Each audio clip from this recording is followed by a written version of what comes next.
This is Peter Laws in Norman, Oklahoma. On the air since 1987, you're tuned to the International Radio Report, 30 minutes of radio about radio every Sunday morning on CKUT 90.3 FM in Montreal and live streaming around the globe at ckut.ca. Welcome, everyone, to the International Radio Report for Sunday, September the 28th, 2025, as we are into fall here at CKUT Radio in Montreal. Thanks for tuning in to our show. We have a bunch of different stories, as usual, for you with our 30 minutes. We hope you'll stay tuned.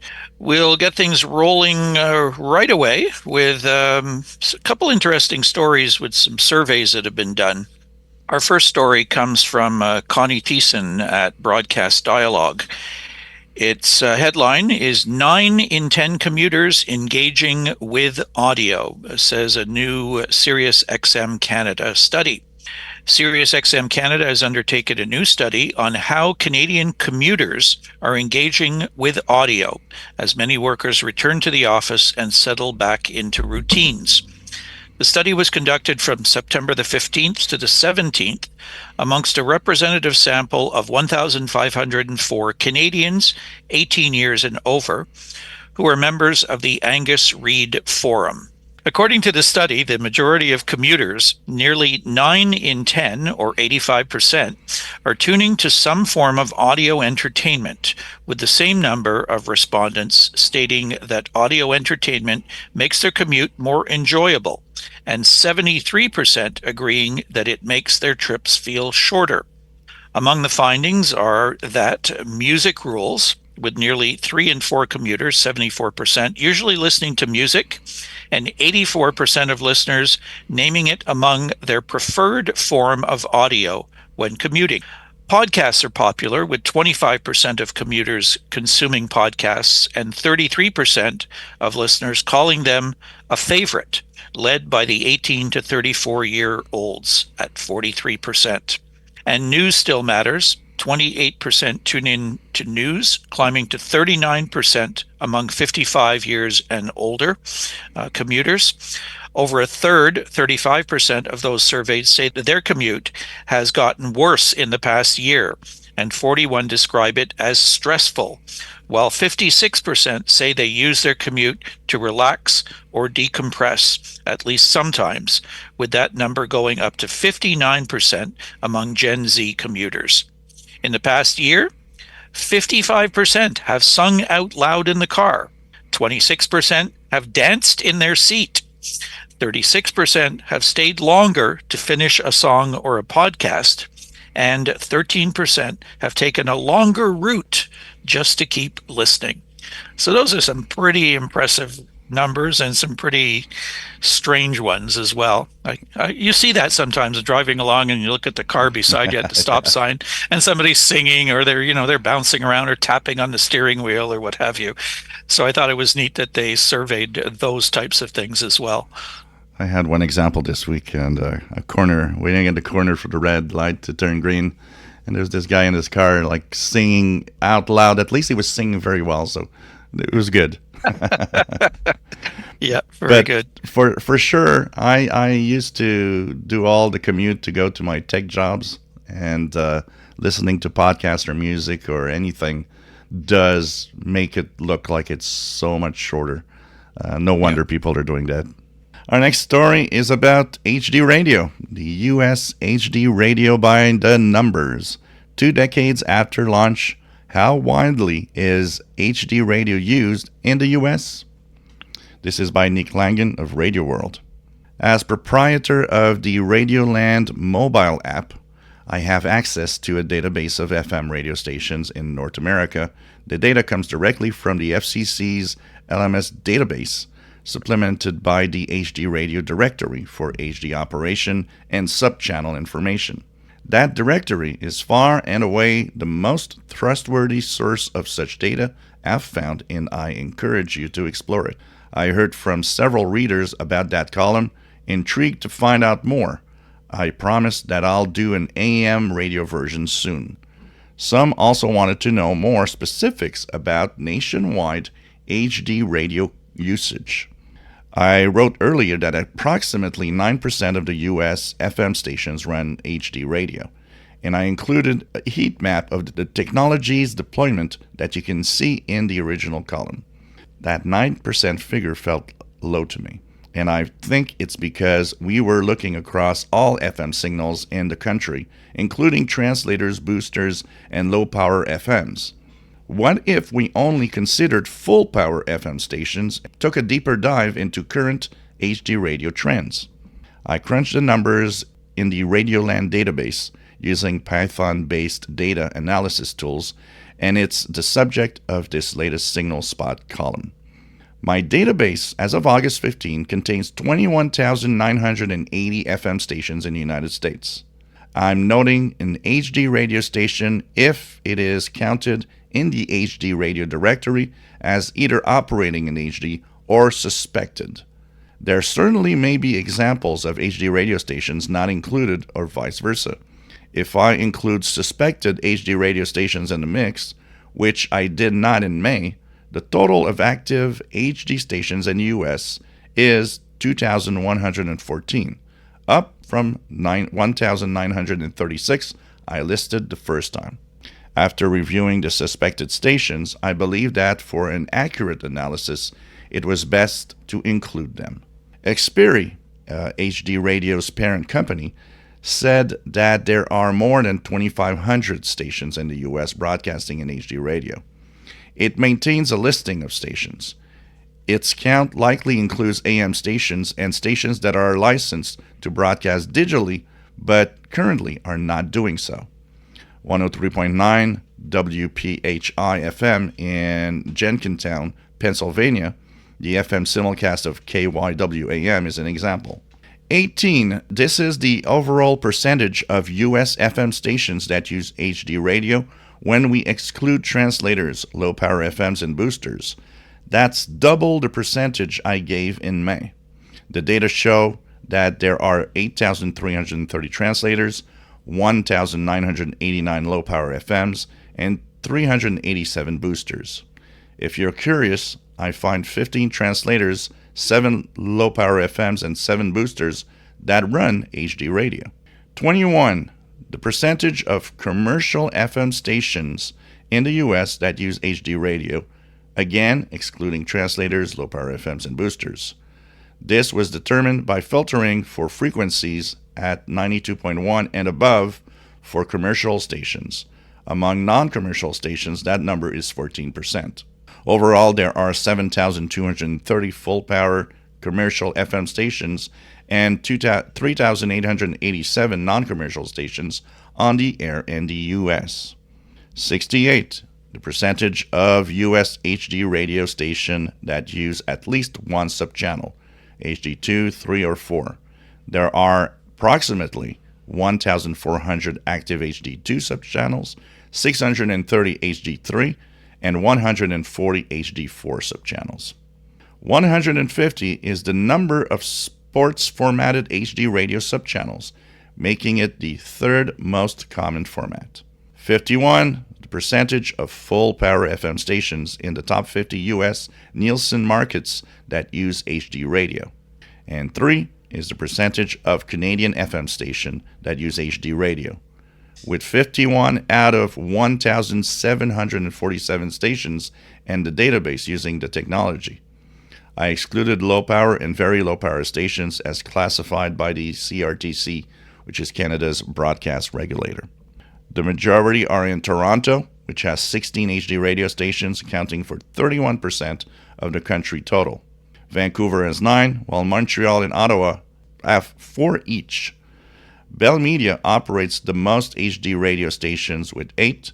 The CBC has 6, followed by Chorus Radio, Rogers Media, Durham Radio, and Dufferin Communications, all tied with 3 each.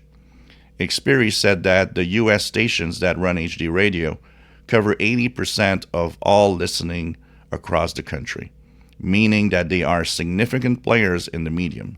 They reach 90% of the U.S. population.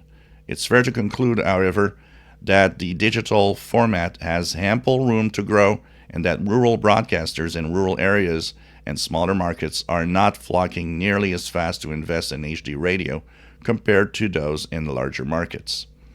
A higher percentage of commercial broadcasters use HD radio than do non-commercials.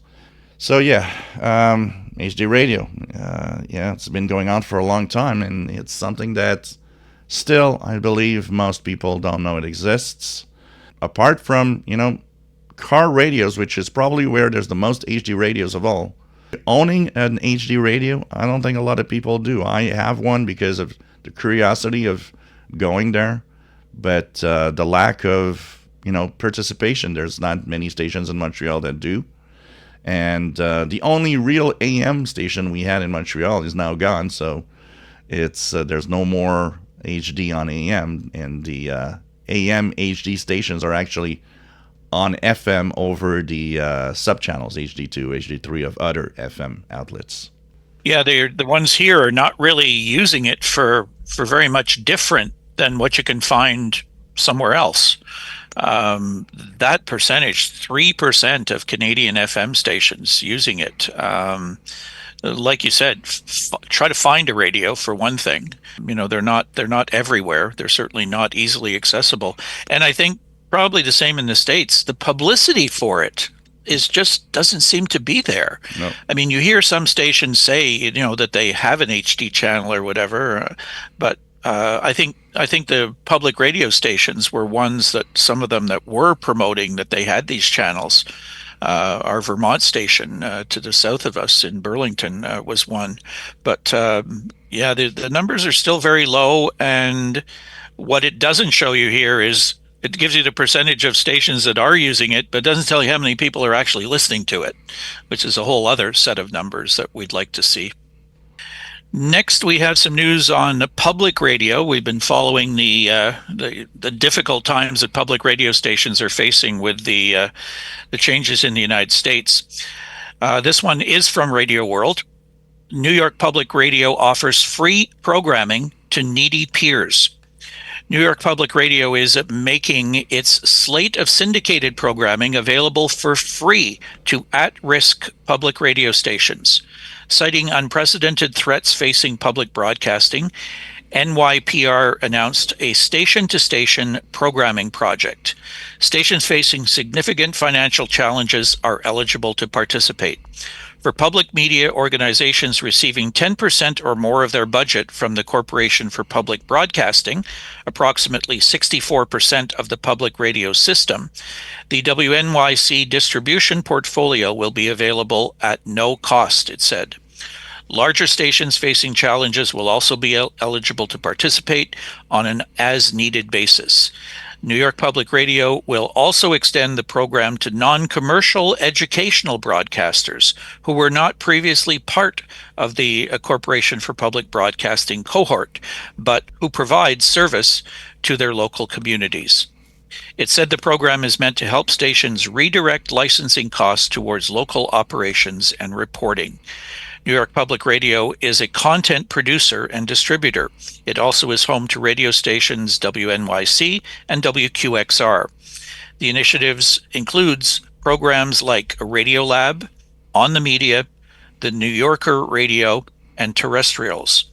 Also available will be Freakonomics Radio, Science Friday, and Today Explained. Those are independently produced shows distributed by New York Public Radio and have waived their portion of distribution fees to participate. This program takes effect October 1st. NYPR said it will run for at least a year, and that it hopes to expand it by securing more funds from philanthropists and foundations while stations stabilize their funding and revenue models. LaFontaine E. Oliver, President, CEO, and Executive Chair of New York Public Radio, said in the announcement, CPB funding has been a cornerstone of the public media landscape for nearly 60 years, and the speed of its elimination puts stations at immediate risk. He called the project is a meaningful way to provide peer-to-peer support. NYPR has a broader campaign called Stand Together, the purpose of which is to build a financial firewall to protect against the full impact of funding cuts to New York Public Radio and the broader public media system. So this is good news, I'm sure, for a lot of stations that are in real difficulty right now due to the cuts that are coming with basically the shutdown of a Corporation for Public Broadcasting. This is probably a good idea for the future while, sharing content. Those that have the means to create the content because they have the money, and sharing it with those that just don't have that money so that they still have good programming around. Actually, this could be the way that it's going to save public radio. I think so. This is something that campus and community stations have been doing for a long time. They do share a lot of programming between campus and community stations, even in other parts of the world. So maybe they can use that as a bit of a model as well to help out these public stations. So what's happening with our sun? Well, our sun at the beginning of the week created some auroras. Bright auroras were visible because of a fast solar wind that was coming from a coronal hole on the sun. Then things are quieting down as the week went by, and hopefully in the week ahead, things are going to stay quiet. Most sunspots, even though there are 10 sunspot groups, most sunspots are pretty quiet, no flaring, and things can change at any time, but for now, hopefully this is going to give us a good week of propagation. Sunspot number is 149. The solar flux 184. So it tells you that the bands are really open. 10 meters now is getting really, really good. Lots of signals from Europe and a lot of good propagation all over the world. So you've got to listen to the radio. But for that, you need to turn it on and listen. I'm Brian Penny of Brewster, Massachusetts. You're tuned to the International Radio Report. 30 minutes of news about radio on CKUT 90.3 FM in Montreal. In our next story, we have 1/3 of rural listening still on AM/FM receivers. This is via Inside Radio. As the radio industry has pushed to ensure AM remains in vehicles, organizations like the American Farm Bureau Federation and Rural and Agriculture Council of America have joined the 125 organizations backing the idea. They argue AM radio is especially important in rural America, where in some cases it is the only thing that reaches listeners. Newly released data from Edison Research backs up the role that over-the-air radio continues to play in small-town America. The Share of Ear report shows that among people aged 13 and older living in rural areas, 1/3 of their audio listening time each day is spent with over-the-air programming from a traditional AM/FM receiver. That is 21% more than what people living in urban settings spend on car radios, boom boxes, clock radios, and other traditional devices. This is based on all listening, as opposed to the amount of listening to ad-supported radio. The Edison research also shows that over-the-air receivers remain a critical access point to audio content and programming among Americans living in big cities and suburban areas. It says that 3 in 10 minutes spent with audio each day amongst suburbanites during Q2, according to second quarter, was to an AM/FM receiver. And even people in urban areas, where in-car listening times may be impacted in some markets by lower levels of ownership, Edison says 28% of their daily audio consumption is to radio on a traditional receiver. The Edison research also shows that mobile devices are also a growing source of listening, with the time spent listening via smartphones and tablets now typically exceeding what goes towards AM/FM receivers. But unlike traditional radio listening, it is urban dwellers who spend the most time listening to audio via a mobile device. Edison pegs it at 40% of their listening time each day during the second quarter, and even in rural areas where traditional radio listening eats up more time, the data shows people still spend about 1/3 of their time with mobile listening. Edison Research says in a blog post that listening to mobile devices amounted to 38% of time spent listening, overall during the second quarter among all Americans aged 13 and older. It says mobile first surpassed the AM/FM radio receiver in late 2022, and it has maintained a lead ever since. In the latest quarter, overall time spent with AM/FM radio receivers was 30% nationwide. So depending on where you are, depending on how you listen, of course, in rural areas, it's kind of normal that people might be listening a little more to the radio, traditional radio. As you go to rural areas, anybody with a smartphone will know that the coverage is not always that great. Yeah, and it looks like that AM radios in vehicles is going to pass. It's getting very, very close to passing in the U.S. government. So we'll probably have some news on that very, very shortly, I think. That's good news. Yeah, definitely. Our final story today is via the Korea KoongAng Daily. Voice of America resumes broadcasts in North Korea. Voice of America has resumed some of its broadcasts to North Korea after an approximately 6-month suspension, according to reports. On Wednesday, the Washington Post and NK News, a specialist outlet on North Korea, reported that Carrie Lake, acting CEO of the U.S. Agency for Global Media, testified before a federal district court in Washington that some broadcasts to North Korea restarted on August the 28th. USAGM oversees the Voice of America and Radio Free Asia. Lake confirmed only that the programming was being aired in Korean without specifying the reason. She did note, however, that U.S. President Donald Trump's social media posts about Korea were part of the discussions. NK News interpreted this as referring to Trump's post on August the 25th, just before the South Korea-U.S. summit, when he wrote, quote, "What is going on in South Korea? Seems like a purge or a revolution," before walking back the comment during the summit.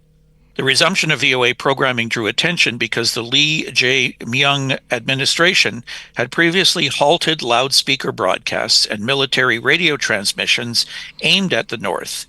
NK News wrote that it is unclear whether this was intended to offset that.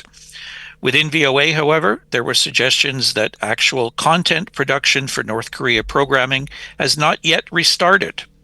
Lake announced last month that the USAGM, which oversees VOA and other U.S.-funded broadcasters, had begun a reduction in force, affecting more than 500 employees. The move came just a day after a federal judge blocked the dismissal of VOA board member Michael Abramowitz. "We are eliminating 532 full-time positions as part of the restructuring," said Lake in a statement. USAGM will continue to fulfill its statutory mission after the reduction in force and will likely improve its ability to function.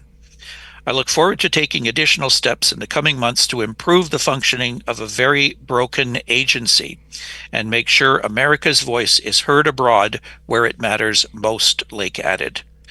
Court documents revealed that 486 VOA employees and 46 staff from other outlets received layoff notices. Of these, only 86 VOA employees remain on duty, with 512 placed on administrative leave. The VOA union strongly objected, calling the Trump administration's layoff plan illegal. So this is something that didn't really get a lot of press, Nope. that they were reinstating some services, in particular this service to North Korea. So I guess it's a good thing. I'm not really sure what the content is all about. Someone would have to take a listen that understands the Korean language, I guess, to see what sort of messages are being put out. But maybe it's a step forward. Yeah, and for the most part, every little reactivation here and there that happened of VOA and also Radio Marti, us enthusiasts, we know about it, but the general public doesn't really know it. They don't really talk about it, as if they just want to keep it quiet. So we've got some amateur radio, DXPEDITIONS, and some special events. The first one is going to be interesting for some of you that, take out your scanner radio. There's an International Space Station slow scan television event. They're going to be sending pictures from October 3rd to October the 6th. So the way they're going to do it is there's the first window where they're going to start on Friday, October 3rd at 14 UTC, which is 10 a.m. Eastern, and go all the way to Saturday, October 4th, and end at 10 hours UTC.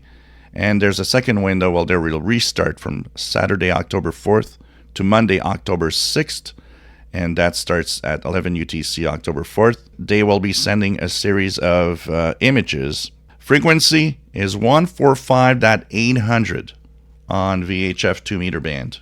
The mode for SSTV is PD120, Papa Delta 120, and you can easily listen to this. I mean, even a scanner radio with a little, rubber ducky antenna is enough.